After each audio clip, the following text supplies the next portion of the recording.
Hello, I'm Dr. Gareth Moore and welcome to my day 11 solve of the Exit the Game Advent Calendar, the Intergalactic Race. Well, we'll start as we always do by having a look at the story for today. So it says, after a little exploration on the Mirror Planet, you climb back into the spaceship. Claus has polished off the last Uranus Rex bar and starts the engine. Or rather, he tries to start the engine. Just makes a few pitiful sputtering sounds and with the tired whine dies completely. Repairs are your job. Go see what's going on, demands Claus and goes fishing in Tom's provisions bag again. If he continues like this, he won't fit behind the wheel. You open the panel behind which the technology is located and your fears are confirmed. Engine damage. It's completely broken. You can see that at a glance. Strange. Even though the spaceship is quite old, it seems odd that the engine would give up so suddenly. It almost seems as if someone has meddled with it. Wait, isn't that a footprint on the dusty ground? Has someone been in here? Either way, the engine needs repairs. Unfortunately, you don't have the necessary tools, let alone spare parts. But then you have an idea. Claus's shaving kit! You dismantle it in no time. Brilliant! You already have the first spare parts together. You should be able to do some precision engineering now. If only you understood the gibberish in the owner's manual. There's a lot there about choosing the right screws, which wires you should connect together and how. A complicated looking diagram catches your eye. And the words screws and the two words connect together are, as you can see, in bold. Please turn the page and open door 11, behind which you find 3 riddle cards, K1 to K3. Alright, so let's have a look and see what's on the back of this page. I'll just attach it, there we go. And, oh, right. Well, I can see where the screws come in because these are screw heads, aren't they? There's some alien writing, which we've seen on previous days and I think is probably just decorative. Could be wrong. And we have some green, blue and red connections. And the thing that makes me think of, I was going to say, is the decoder strip, but it's actually red, blue and yellow, so it shows what I know.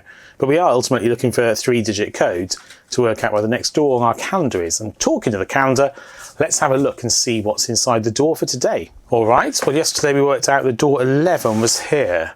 So let's see what's inside. Which are 3 cards. Oh, there's some more screws in there. I wonder if that needs to be matched with... Probably does, doesn't it? It needs to be matched with the picture we've just seen. And there's another one of these blue markings. We've seen, I think, 3 or 4 of them. So look at the cards. Oh, look at that. Well, they look like, superficially, they look like noughts and crosses boards with, or tic-tac-toe boards with letters on. But they may also look a little bit like pigpen boards, which is a code that is written on grids a bit like this, which would mean that we are interpreting some sort of like letter code. Let's have a look inside the room first. All right, what's in here? So we have 4 screws on that panel at the back. That left-hand side looks particularly unexciting. The right-hand side, well, I don't think there's any puzzle content there, nor at the top. So it's entirely possible we're using those 4 screw pictures though. All right, let's look at the sheet we got at the start of the day. So we've got minus, plus, star and hexagon keys. And in the room, we've got plus, minus, star and hexagon keys. I don't know if the position of those is useful, but it doesn't hurt, does it, to mark them on here. So we've got plus at the top left, hexagon at the top right, and then we've got the minus one at the bottom left and the star one. I know it's not a 5-pointed star, but I could draw that easily, at the bottom right. All right, so clearly the colours correspond with the colours on here. So I think perhaps the positions of the screw heads in the room, perhaps they correspond with the corners of this. Are we only taking the corner ones? We're not going to spell very much, are we? For example, is a plus on the green an A, and a minus on the green a G? Obviously, on the greens we can only then spell words with G, A, C and J, but yeah, I don't think this is likely because we've got such awful letters, J, L, well P and R and S and U are fine, but, well, a plus here would be an A, and a plus would be an A. Now we're not spelling a cross, and I don't think the green hexagon, the C, is going to be useful with the I here. So we're not spelling words down, we're not spelling words across. But perhaps this is right. Perhaps we are using the locations of the screws to spell something. Although I will say there are a lot of letters here. Perhaps we are tracing shapes within the rooms. For example, a minus to a plus to a hexagon to a star gives that shape if we read down the chain. Well, the colours could be selected on here, couldn't they? Oh, that is what we're doing, isn't it? We're drawing the shapes around the letters. So this is an H, if you see what I mean. So I think these are describing a pattern of travelling around the screw heads in the room and then we're looking at what the shape is and that colour and selecting the letter within it. Is that right? So a plus to a minus to a star would be this shape, and that shape on the green one is a C. Oh, I don't like HC. Maybe I've done it incorrectly, but let's do one more just in case. So on the blue one, a plus to a minus to a star to a hexagon is that shape, which on the blue side is a T. Well, if I hadn't just written HCT, I'd be sure this was correct. But, look, I need to rotate this the way it actually was given to me. Then it's going to be a word ending in TCH, isn't it? So I just need to redraw this, plus hexagon at a rotated orientation, so I can get it correct. So plus to hexagon to star is this, which is in red a P. All right, and then hexagon to plus to minus to star is this, and in red that is an O. Okay, PO is a perfectly nice way of starting. And then plus to minus to star is this.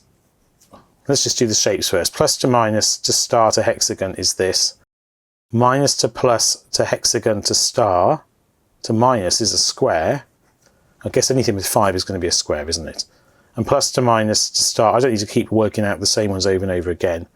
A minus to star to hexagon is this. All right, now we can get the letters. So green at the top right is a C, and red at the top is a K. Pocket is going to say, isn't it? And square is an E, and square green anyway, and blue from above is T for pocket, pocket watch. And this one in the middle is a blue, W, and then finally a green at the top left is an A, yes. So I've written the T, C and H rotated clearly, but this decodes to pocket watch. All right, and then the pocket watch is on the back of the calendar, I think. And presumably that has 3 numbers that we can then use for our students in today's puzzle. So on the back of the calendar, there is a pocket watch by here. We have an arrow under the 12, and then we have 3 hands and they get thicker. So presumably with 2 in them in order of increasing thickness. So this arrow would suggest you start and read them in this order. But the varying thicknesses would suggest that maybe you read them in order of thicknesses. And obviously the hands on an actual watch would vary, but they're typically in length as well. So the question is, am I doing them thinnest to widest, or widest to thinnest, less likely, or am I reading them in the direction of the arrow? Well, I think I would start by saying, why is there an arrow if we're not using it? So that would give me 2, 4, 6. So let's try that as our first stab at the answer and see if it works out. All right, so 2, 4, 6. And if that isn't right, we'll then try them in order from thinnest to thickest. And I'll be left wondering why there was an arrow there. Right, so we go from this room upright, upright again, and upright again. And hey, that's correct. Look at that. Yeah, we've got triangle, star, L. Excellent. I'm actually really pleased with that because I've done so poorly, I feel, solving previous days. So hang on, before I forget, let me just write 12 on here. Oh, that door looks like it's already open. I think it's in the corner of the calendar and I've put my thumb in it. But there we go. I hope you enjoyed that. As I say, do feel free to share your comments down below. I love to read them. Let me know how you got on if you solved the calendar yourself. And do feel free to check out my Advent calendar solves and also my books. But until I see you in one of those videos or a future video, all it remains for me to say, take care and goodbye.